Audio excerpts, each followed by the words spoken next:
나르시스트들에게 괴롭힘을 대해 논할 때는 희생양이라는 개념을 반드시 짚고 넘어갈 필요가 있습니다. 이들은 자신이 타겟으로 삼은 만만한 사람들만 자신의 희생양, 스케이트고트로 삼아 괴롭힙니다. 그 희생양 앞에서만 자기 가면을 벗고 추악한 본심을 드러냅니다. 그 사람을 필요 이상으로 지적하고 비난하고 깎아내리고 문제가 생길 때마다 잘못을 덮어 씌우고 비난하고 책임을 전가하는 식으로 괴롭힙니다. 그러면서 다른 사람들 앞에서는 웬만해서는 자기 가면을 벗지 않습니다. 희생양 이외의 다른 사람들 앞에서는 자신의 음흉한 모습을 절대 들키지 않게 하죠. 따라서 희생양이 되어서 직접 피해를 당하고 있는 당사자가 아닌 이상은 나르시시스트들의 본 모습을 알기가 너무나 어렵습니다. 쉽게 말해서 다른 모든 사람들 앞에서는 너무 좋고 훌륭한 사람이 희생양이 된 그 사람 앞에서만 사악한 가해자로 돌변하는 것이죠. 나르시시스트로부터 만만한 상대로 찍힌 이 희생양에게는 중요한 역할이 하나 있습니다. 집단의 수치심을 조절하는 것인데 바로 집단 내에서 누군가의 무능이나 실수로 발생되는 문제에 대한 책임을 무조건 이 희생양에게 돌리는 것입니다. 부정적인 일이 조금이라도 발생하면 모든 비난의 화살이 그 사람에게로 향하게 되는 거죠. 그렇게 되면 나머지 다른 사람들을 향한 비난을 막을 수 있게 되는 것이고 희생양인 그 사람만 입 다물고 조용히 있으면 더 이상 문제로 볼 필요가 없게 되는 거죠.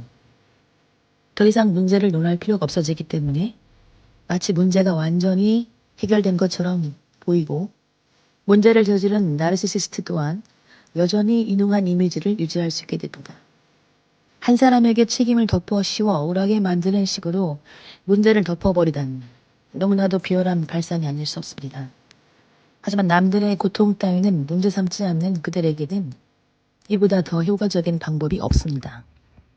너무도 손쉽게 자신의 무능이나 실수를 감추면서 동시에 집단의 갈등을 줄일 수 있게 되니까요.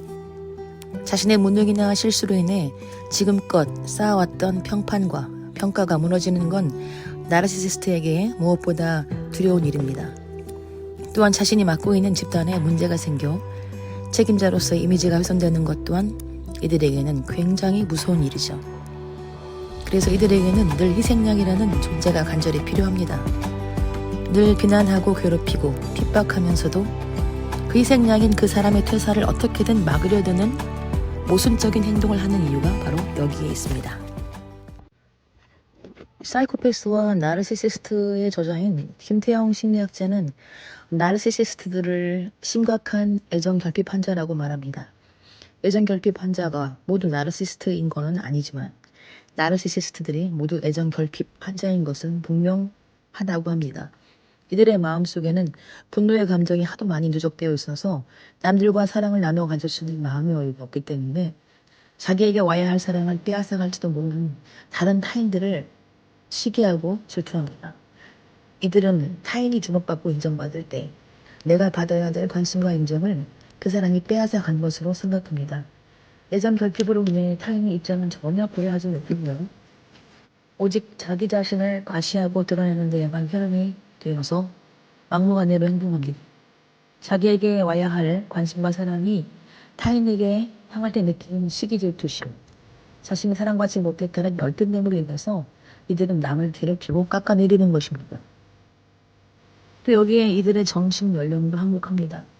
나르시시즘의 심리학의 저자인 샌디 호치키스는 이렇게 말합니다. 나르시시스트들은 정서적 발달의 관점에서 봤을 때 만 1세, 2세 상태에 고착되어 있다. 만으로 1살과 2살 때 아이들은 자신이 대단한 존재가 된 듯 감정을 경험한다고 해요.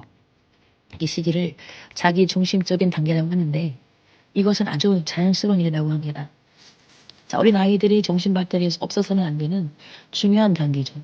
점점 세월이 흘러가면서 아이는 이 자기중심적인 단계에서 벗어나 타인의 입장을 헤아릴 수 있는 성숙한 사람으로 발전해 나가는데 샌디 후치키스는 다음과 같이 말합니다.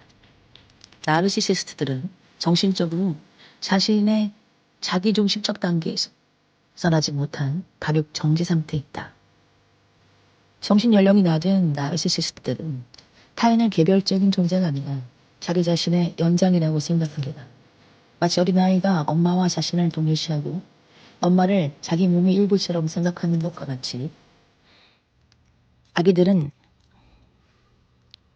자기 몸의 일부처럼 생각하는 것과 같죠. 아기들은 자기 자신과 엄마를 구분하지 못합니다.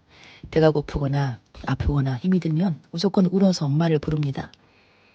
조금이라도 불만이 생기면 울면서 엄마를 찾고 엄마가 모든 것을 책임지고 해결해 주기를 원하죠. 스스로 할 수 있는 일이 아무것도 없어요. 아기라면 어쩔 수 없는 일이죠. 부모가 이 아기의 손발이 되어서 모든 것을 해결해 줘야 합니다. 자, 그런데 나르시시스트들은 나이가 들어 성인이 되어서도 정신적 발육 상태가 이 아이와 같다는 겁니다. 그래서 자신들의 문제를 내가 아닌 타인이 해결해야 된다고 생각하는 거예요. 남들과 경계를 분명히 하고 독립된 자의식을 발달시키는데 심각한 인격적 결함이 있는 것입니다. 자기를 만족시켜줄 가능성이 보이는 사람들을 자기의 일부인 양 생각하죠. 즉 자신의 욕구와 그대를 채워주기 위한 자기의 손발과 같은 도구로 생각합니다. 자기 만족을 위한 착취 대상으로 본다는 것입니다. 어린 아기가 엄마의 도움을 받는 것은 아주 당연한 일이지만 성인이 되어서 마치 아기처럼 자기 할 일을 남에게 떠넘기는 것은 힘든 일입니다. 그건 사람을 이용하고 착취하는 일이라고 과잉합니다. 이처럼 나르시시스트들은 자신이 스스로 해결해야 할 부정적인 감정을 남에게 떠넘겨 대신 해결하게 만듭니다. 그런 식으로 남을 이용하고 자신은 그 사람을 이용할 권한이 있는 중이라도 느끼는 우월감을 통해서 자신 내면에 존재하는 열등감을 일시적으로 해결합니다. 이러한 비정상적인 행동 패턴이 사실은 정신적인 발육 정지 상태에 있긴 한다는 것을 아시기를 바랍니다. 이렇게 수준 낮은 행동을 하는 사람들을 만났을 때 절대로 여러분은 그들에게 말을 믿지도 걸지도 흔들리지도 않으시기를 당부합니다. 오늘은 우리 주변에 이러한 사람들이 왜 생겨나는 이런 사람들이 왜 이러는지에 대해서 간단한 의견을 말씀드렸습니다. 다음 영상에서는 여러분이 꼭 알아야 할 기본적인 대응 방법들에 대해서 말씀드리겠습니다. 승리하시길 바랍니다.